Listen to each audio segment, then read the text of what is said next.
தொடர்ந்து நம்ம மத்திய கிழக்குடி நிலவரங்களை எல்லாம் பார்த்துட்டு இருக்கோம். இன்னைக்கு வந்து பாத்தீங்கன்னா என்ன பண்ணிருக்காங்கன்னா பேச்சுவார்த்தைக்கு போறாங்க. செவ்வாய்க்கிழமை வந்திருக்கு.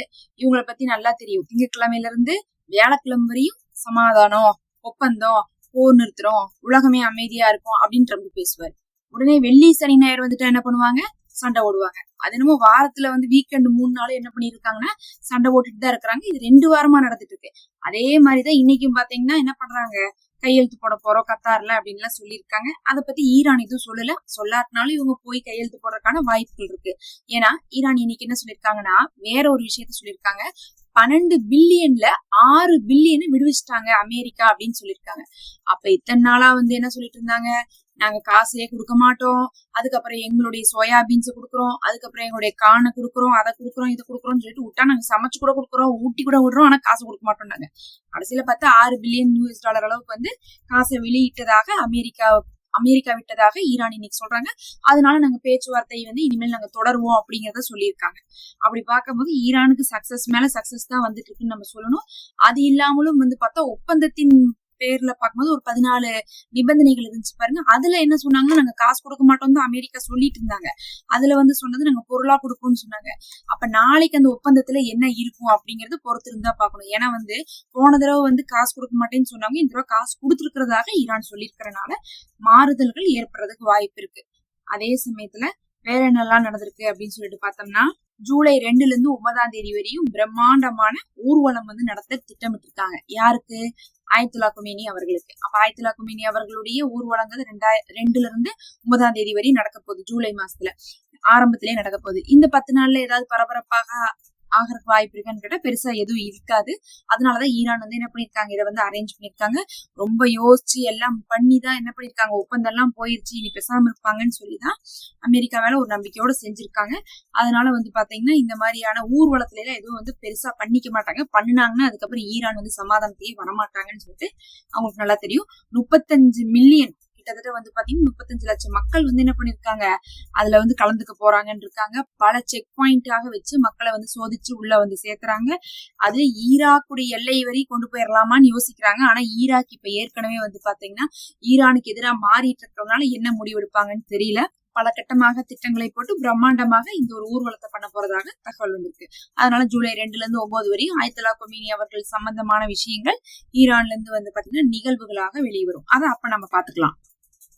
அடுத்து இந்தியாவில இருந்து வந்து பாத்தீங்கன்னா என்ன பண்றாங்க, ஆயத்துல்லா கொமேனி அவர்களுடைய ஊர்வலத்துல கலந்து கொள்ள போவதாக சொல்லியிருக்காங்க. அப்ப உலகத்துடைய பல்வேறு இடங்கள்ல இருந்தும் முக்கியமா ஷியா மக்கள் என்ன பண்றாங்க, கலந்து கொள்றாங்க. நிறைய நாட்டை சேர்ந்தவர்களும் ஆட்சியாளர்கள் எல்லாம் கலந்து கொள்றாங்க. கண்டிப்பா மத்திய கிழக்கை சேர்ந்தவங்க எல்லாருமே கலந்து கொள்வாங்க. இது ஈரான் இந்த தடவை சாதிச்சு வச்சிருக்காங்களா, வேற வழியே இல்ல, இவங்க எல்லாம் போய் கலந்துட்டு தான் ஆகணும். அன்னைக்கு என்னமோ இவங்களை தீவிரவாதின்னு சொன்னாலும் இன்னைக்கு வந்து பாத்தீங்கன்னா இவங்க எவ்வளவு ஒரு பவர்ஃபுல்லான ஒரு நாடு அப்படிங்கறதை உலகம் அறிஞ்சிருக்குன்னு தான் நம்ம சொல்லணும்.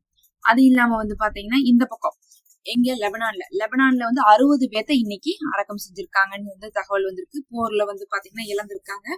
நம்ம தொடர்ச்சியா பாக்குறோம், பொதுமக்களும் இறக்குறாங்க, அங்க போராளிகளும் இறந்துட்டு இருக்காங்க. அப்படி பார்க்கும்போது 60 பேர் அப்படின்னு சொல்ற இந்த எண்ணிக்கை வந்து இஸ்புல்லாவுடைய அமைப்பை சேர்ந்தவங்க மட்டும்னு சொல்லப்படுது. அது இல்லாம வந்து பாத்தீங்கன்னா பொதுமக்களா இருந்திருக்காங்க. இவங்க வந்து பாத்தீங்கன்னா 60 பேர் அப்படிங்கிறவங்க இஸ்புல்லாவுடைய கொடியை போத்தியே வந்து நல்லடக்கம் செய்யறாங்க. அப்ப 60 பேர்த்தை வந்து தாக்கியிருக்காங்கன்னா வந்து மக்கள் வந்து ஆயிரக்கணக்கான பேர் இருக்கும்போது இதுல 60 பேருங்கிறது ஒரு பெரிய இழப்பாதான் பார்க்கப்படுது. அடியே வாங்கல லெபனான்ல நம்ம சொல்ல முடியாது.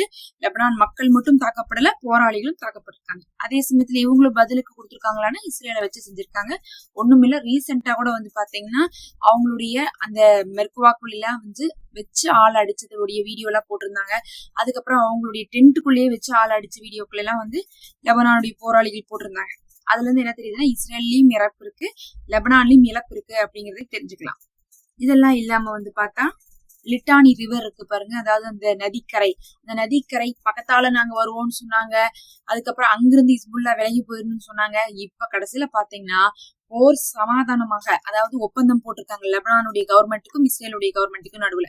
ஆனா அதுல வந்து இஸ்புல்லாக்கு உடன்பாடே கிடையாது. இருந்தாலும் அந்த ஒப்பந்தம் வந்ததுக்கு பிறகு இஸ்புல்லாவால வந்து எதுவுமே செய்ய முடியல. ஏன்னா இஸ்புல்லாவை வந்து இஸ்ரேல் மட்டும் எதிர்க்காம அவங்க கவர்மெண்ட்டுமே எதிர்க்கிறதுனால ஒன்னும் செய்ய முடியாம இருந்தனால இதை யூஸ் பண்ணி இஸ்ரேல் இப்போது லிட்டானி நதி பகுதியை கடந்தே உள்ள போயிட்டாங்க. அங்க வந்து பல குழுக்களை இறக்கி இருக்காங்க. 10,000க்கும் அதிகமான அமெரிக்காவுடைய ராணுவத்தை இறக்கி இருக்காங்கன்னு ஒரு தகவல் வருது. அதாவது யூனிஃபில் வீரர்களுக்குள்ள அமெரிக்க ராணுவத்தை இறக்கி விட்டுருக்காங்க.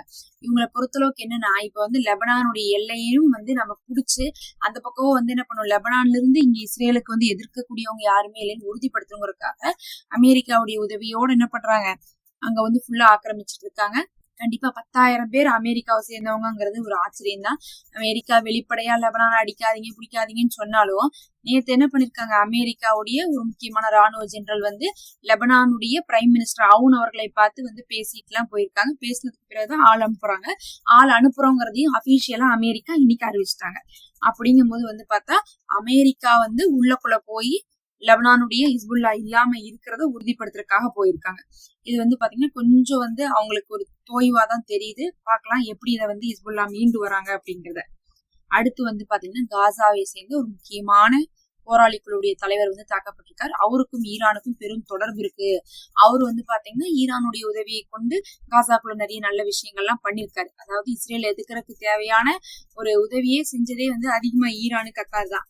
அப்ப அவங்களுக்கு இவங்களுக்கு நடுவில் இருக்கக்கூடிய ஒரு காமனான பீப்புள் எல்லாம் இருப்பாங்களா, அவங்களெல்லாம் பிடிச்சி என்ன பண்றாங்க, தாக்கிட்டு இருக்காங்க. நேத்துக்கு முந்தின நாள் வந்து ஒரு ஆள் வந்து தாக்கப்பட்டாரு. இன்னைக்கு ஒரு முக்கியமான படை தளபதியை வந்து தாக்கப்பட்டிருக்காரு. ஈரானுக்கு சம்பந்தமான ஆட்களை எல்லாம் என்ன பண்றாங்க, லெபனான்குள்ளேயும் காசாக்குள்ளேயும் என்ன பண்ணிட்டு இருக்காங்கன்னா இஸ்ரேல் வந்து களவெடுத்துட்டு இருக்காங்க. இது வந்து திரும்ப திரும்ப ஈரானை தூண்டுற மாதிரிதான் இருக்குது. அதே சமயத்துல இது போற அளவுக்கு போகுமான்னு கேட்டா ஒரு சமயத்துக்கு ஆய்வாளர்கள் கண்டிப்பா போகும். ஆயுதங்களை எல்லாம் கொண்டு வந்து அமெரிக்கா இறக்கிட்டாங்க அப்படிங்கிறாங்க. ஒரு தடவை என்ன சொல்றாங்க, இல்ல இது வந்து சண்டை லெவலுக்கு போற மாதிரி தெரியலையே, சும்மா இஸ்ரேல் வந்து அமெரிக்கா சும்மாதான் மிரட்டிட்டு இருக்காங்க, ஆனா இந்த தடவை வந்து அமெரிக்காவால சண்டை போட முடியாதுன்னு சொல்றாங்க. அதனால ஒரு உறுதியாக யாருமே வந்து சொல்றது இல்ல.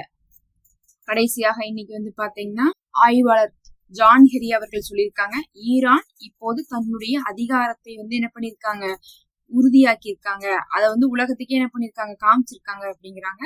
அதுவும் வந்து தற்காத்து கொள்ளக்கூடிய விதமான போரை விட வித்தியாசமான ஒரு போரை பண்ணிருக்காங்கிறாங்க. அப்படின்னா இதுவரை உலகம் பார்த்த நார்மலா செய்யக்கூடிய போர் மாதிரி இல்லாம தங்களை தற்காத்துட்டா போதும்னு நினைக்காம ஒரு சிறப்பான போரை செஞ்சு அவங்களுடைய அதிகாரத்தை அவங்க என்ன பண்றாங்க, உயர்த்தி கொண்டாங்க. இப்ப வந்து பாத்தீங்கன்னா ஈரான் நல்ல அதிகாரம் செய்யக்கூடிய இடத்துக்கு வந்துட்டாங்க. அமெரிக்காவை எதிர்த்து வந்து என்ன பண்றாங்க, இவங்கதான் ரூல்ஸ போட்டுட்டு இருக்காங்க. அந்த அளவுக்கு வந்து அமெரிக்காவை இறங்கி போற அளவுக்கு ஈரான் போர் செஞ்சிருக்காங்க. இது ஒரு பெரும் வெற்றியாகத்தான் ஈரானுக்கு பார்க்கப்படுது. என்னதான் வந்து உள்நாட்டுக்குள்ள மக்கள் இறந்தாலும் பொது சொத்துகள் சூறையாடப்பட்டிருந்தாலும் சரி, இத்தனை நாள் அங்க கலவரமே நடந்திருந்தாலும் கூட இந்த போர்ல வந்து அவங்க ஜெயிச்சிருக்காங்க அப்படிங்கிறது மறுக்க முடியாத உண்மை அப்படின்னு சொல்லிட்டு ஜான் ஹெரி அவர்கள் சொல்லியிருக்காங்க. இதெல்லாம் தான் இப்ப வந்து முக்கியமான தகவல்.